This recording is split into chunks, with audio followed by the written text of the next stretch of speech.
নমস্কাৰ বন্ধুসকল, স্বাগতম জনাইছোঁ মোৰ আৰ্টেক আছাম জুনিয়ৰ চেনেললৈ। আজি আপোনালোকে এটা ভাল খবৰ লৈছে। জুনিয়ৰ এডমিনিষ্ট্ৰেটিভ যিটো এছিষ্টেণ্ট হয়, এই বিভাগৰ পৰা কিন্তু আপোনালোকৰ বাবে বহুতকেইটা চাকৰিৰ পদ মুকলি কৰি দিছে। এই পদসমূহ থাৰ্ড গ্ৰেড আৰু ফ'ৰ্থ গ্ৰেডৰ চাকৰি হয়।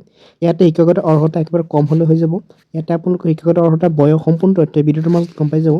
ইয়াতে আবেদন কৰিবৰ কাৰণে আপোনালোকৰ অন্তিম তাৰিখটো হৈছে 9 জানুৱাৰীলৈকে কিন্তু আপোনালোকে আবেদনসমূহ কৰিব পাৰিব। আপুনি ভিডিঅ'টো স্কিপ নকৰি শেষলৈকে চাব আৰু যদি মোৰ চেনেলটো হয় চেনেলটো ছাবস্ক্ৰাইব কৰিব।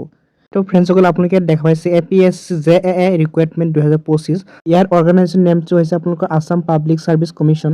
ইয়াতে আপোনালোকৰ লাষ্ট ডেট হ'ব আপোনালোকৰ 2025-ৰ 9 তাৰিখলৈ কিন্তু আপোনালোকৰ অৰ্থাৎ 9 জানুৱাৰীলৈকে আপোনালোকে আবেদনসমূহ কৰিব পাৰিব। ইয়াতে আপুনি দেখা পাইছে name of post junior administrative assistant. তো এইটো কিন্তু জুনিয়ৰ এডমিনিষ্ট্ৰেটিভ এছিষ্টেণ্টৰ পদ মুকলি কৰা হৈছে। ইয়াতে নাম্বাৰ অফ পোষ্ট আপুনি দেখা পাইছে মাত্ৰ 14টা পোষ্ট কিন্তু আপোনালোকে ইয়াতে মুকলি কৰা হৈছে। এই ভেকেঞ্চি কেটেগৰীটো আপোনালোকৰ কেটেগৰী ৱাইজ মুকলি কৰা হৈছে। ইয়াত দেখা পাইছে URত আছে 8টা পোষ্ট, OBC আৰু MOBC 4টা আৰু STHত আছে 2টা পোষ্ট। টোটেল 14টা পোষ্ট মুকলি কৰা হৈছে।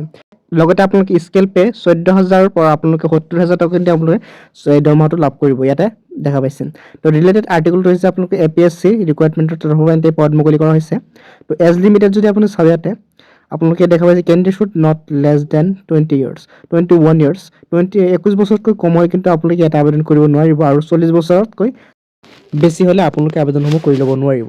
তো ইয়াতে আপোনালোকৰ এজ ৰিলেক্সিবলটো চাইছে আপোনালোকে ST SC সকলৰ কাৰণে 5 বছৰ, OBC 3 বছৰ, PWD 10 বছৰ আপোনালোকে এজ ৰিলেক্সিবল ইয়াতে পাই যাব। তো লগতে আপোনালোকে কি ডকুমেণ্ট লাগিব ইয়াতে দেখা পাইছে ডমিচিয়েল চাৰ্টিফিকেট যদি আপোনাৰ আছে এইটো লাগিব আপোনালোকৰ ইয়াতে আবেদন কৰিবৰ কাৰণে। লগতে এমপ্লয়মেণ্ট এক্সচেঞ্জ যিটো চাৰ্টিফিকেট হয় এইখন আপোনালোকে ইয়াতে লাগিব। তো যিহেতুসকলে এমপ্লয়মেণ্ট এক্সচেঞ্জ চাৰ্টিফিকেট বনোৱা নাই অতি শীঘ্ৰে এমপ্লয়মেণ্ট এক্সচেঞ্জ চাৰ্টিফিকেটখন বনাই ল'ব লাগিব।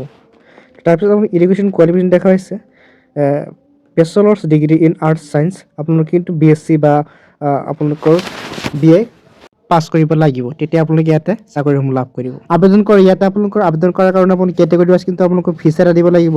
যিটো আপোনালোকৰ আবেদন কৰাৰ ফিজ দিব লাগে সেইটো আপোনালোকে জেনেৰেলত দিব লাগিব 47.20 পইচা অৰ্থাৎ 47 টকা আৰু SC ST MOBC OBC কাৰণে 47 টকা, BPL PWBD সকলেও 47 টকা অৰ্থাৎ সকলোৱে একে সমান 47 টকা এটা পে' কৰিব লাগিব।